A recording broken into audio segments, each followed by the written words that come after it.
Well, good morning, good people. Mark Holmes here, and as always, I want to say thank you all for watching, commenting, subscribing, and being part of the Joe Boo Sports Report. Without you guys, as well as you ladies, you know that this literally does not work. It is 6 a.m. here at Oxnard, and my body is telling me it's 9 a.m. because I'm used to being on the West Coast.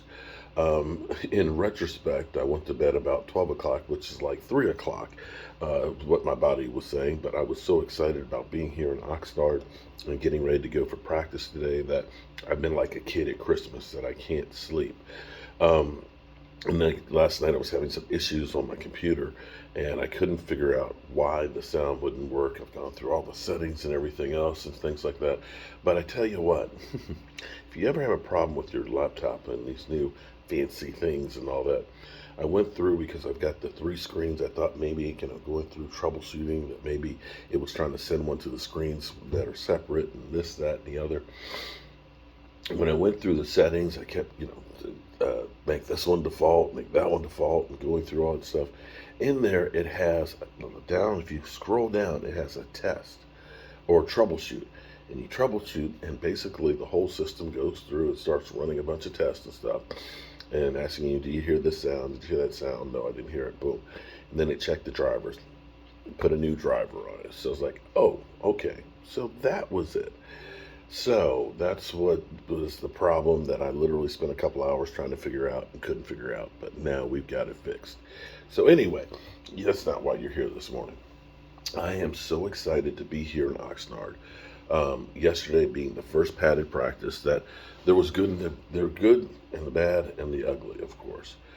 The good, of course, was seeing Dak Prescott and CeeDee Lamb. They're connecting and things and looking good and seem like they're getting a repertoire.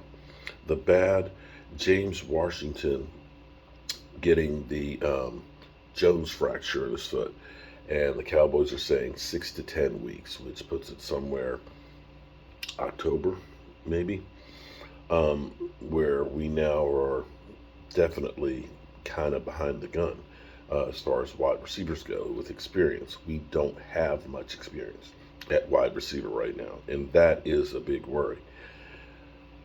What we look like we do have now, by now you've all seen the clip of um, Tyler Smith. People have been sending messages to me yesterday. It was great. It's like, oh my God, you see Tyler Smith? Now let me be clear. One block does not a career make. Okay, one block a career does not make. However, the first day of padded practice going against Tristan Hill, he had a great push on, drove him to the ground. What you saw in that was a bit of nasty. You saw strength and power. You saw aggression. And the thing I worry about on that, though, is also technique. Because, see, what can happen on plays like that, because you saw him kind of manhandle and take him down. Some officials will look at that and they'll say that you're doing a WWE tackle takedown. So we love the aggression, but we also have to make sure that it is completely above board, because we know that the Dallas Cowboys are held to a totally different standard than anybody else. The fact that Deshaun Watson gets the same amount of games, 6 games,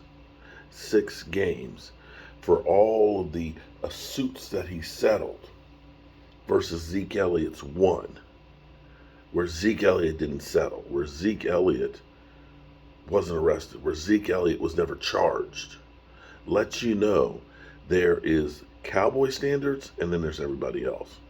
So that's the only worry that you have with that. But here's where it's kind of cool. When you start looking around with what the Cowboys did this offseason, between Randy Gregory, Connor Williams, and Lyle Collins. Lyle Collins is having back issues before training camp even started. I wish him well. I hope his back gets better. But you got to look and say, wow, he wouldn't be practicing right now if he was here with the Cowboys. Connor Williams is being manhandled, kind of like Tristan Hill was yesterday in Miami, much the way he was here in Dallas. Not a great player. So you can look at this and say, that guard position is going to improve. Everybody talking about, oh, well, you lost a starter and in Lyle Collins. Yeah, he started 10 games and had 9 penalties. The 7 games that he didn't, the offensive line was better. Terrence Steele was great. We'll see how the center position goes. But here's the thing. When it comes to center, you can have a center who's not great as long as you have great or good guards around them. Our problem last year was we had a center who was really getting his first full season of being the center, which you are the field general. If you've got a bad guard next to him, like we did with Connor Williams and then Connor McGovern, then that's problems. You can't have 2 bad offensive linemen beside each other. Teams will focus in on those 2 players exclusively, and that will be the weak links. Doesn't matter if you have great tackles. And that's our problem. So hearing that the Cowboys with Tyler Smith are going to basically, with these padded practices, focus solely on him being a guard,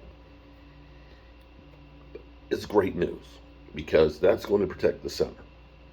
Seeing him being able to be physical is great because now with the Dallas, everything is connected, kind of like the head bone's connected to the nail bone, the tail bone's connected to, and all these things are connected. There's no way around them. If you are stout in the middle of that line and you still have Tyron Swift up there and Terrence Steele, that will enable you to block the middle of the field. And when you control the middle of the field, DMV, shout out to you, you control the line of scrimmage and you control the field. And that bodes well for Zeke Elliott's return. Zeke Elliott's best thing that he does is going north and south, straight ahead. And the problem he had last year, as much as people want to say Zeke Elliott is done, is 1, the PCL, but 2, defenses were able to penetrate into the offensive line. So when Zeke's getting the ball, he's immediately having to make a cut and try and move, and he loses that steam. If the Cowboys' offensive line, with that road grader and Tyler Smith, can take that first step and drive block and let Zeke get the ball and get a couple of steps going north and south, you will see the offensive line come back together. And this is where the Cowboys need to develop an identity.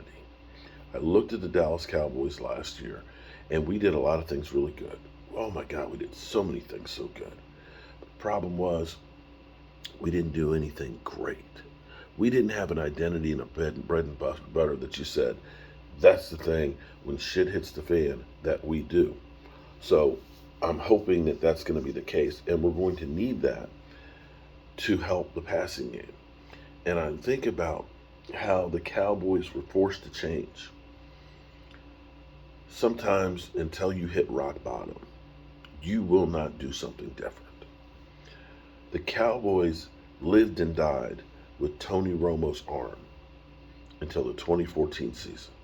I bring up that because that first game against the San Francisco 49ers was telltale.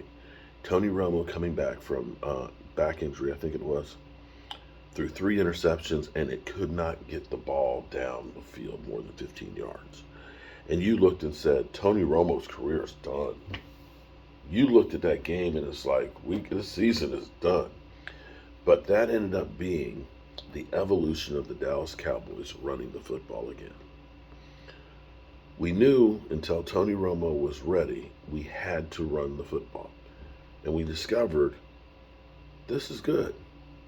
By running the football, we controlled the clock. We kept our defense off the field more, which helped them so they were fresh. And we kept the ball away from the other teams. And we were successful running the football. If DeMarco Murray hadn't fumbled so much, it'd been perfect. And that's what we're going to have to get back to this season with the wide receivers, because there's no experience other than CeeDee Lamb.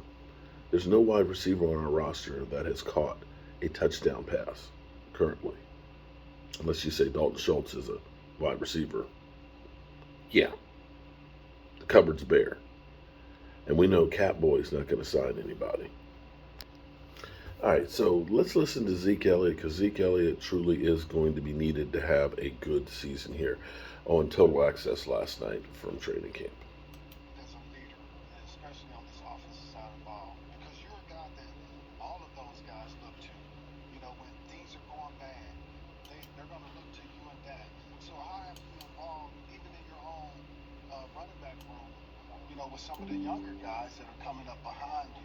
How have you evolved in that manner? I'd say probably like, early in my earlier years, I was really more of a lead by example guy, go out there and show them how to practice, show them how to work. But I think as I got older, it's about bringing those guys with me, teaching them how to be pros, teaching them, what it takes to try to be great. And I've been, taking big pride in that. And also, I want to give you credit because playing through injury is a lot of things that a lot of running backs won't do. You know, and I recall myself during my career playing through some tough injuries when I knew I wasn't the same playing at. Of course, you know, you ain't gonna get the credit. All people are gonna say or see is, oh, maybe he lost a step, or maybe he's not the same person, not knowing that you're dealing with a lot of different injuries. So how has that affected your leadership as well? In terms of saying, you know what, I know I'm hurt, but I got to be out there for my team because it's more important for me to be out there showing that I can play through these injuries more than me sitting out. Didn't he play with a torn PCL last year? Didn't he? Didn't he play with a torn PCL? He's acting like, oh, I sat out. Just like you said, being a leader in this team, I feel like it's important for me to be on the field. And I'm gonna be honest with you, I don't really pay attention to what everybody outside this organization is saying, and just really focusing on being who I need to be for this team, being a leader I need to be for this team, and I know that I'm valued by my teammates and my organization. So really, the outside noise, it really don't matter. It's a big year, really, for you personally as well. How do you view this? Knowing Tony's heading to free agency here, you guys are both going to be used a lot. There's such high expectations. Do you allow yourself in this past offseason, as you're working to get healthy and get ready to get back on the field, to think about the importance, team goals aside, for you this year and what it could mean? I think you gotta approach every year the same way. Every year is important. I'm not gonna be able to go get that last one back. I'm not gonna be able to get this one back after this season. So I'm not really looking too far down the road. I'm focusing on, being the best I can be every day, every week, and just doing what I can.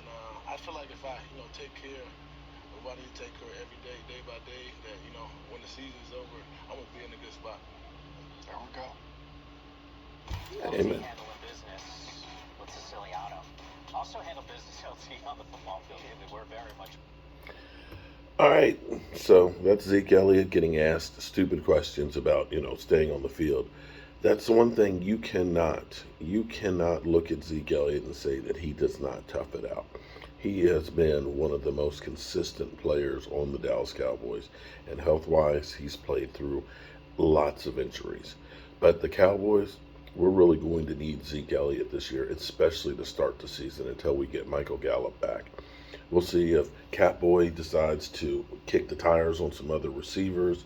There are a few guys out there, but not a lot of great players because right now, if you're a really good player, you've already been signed up.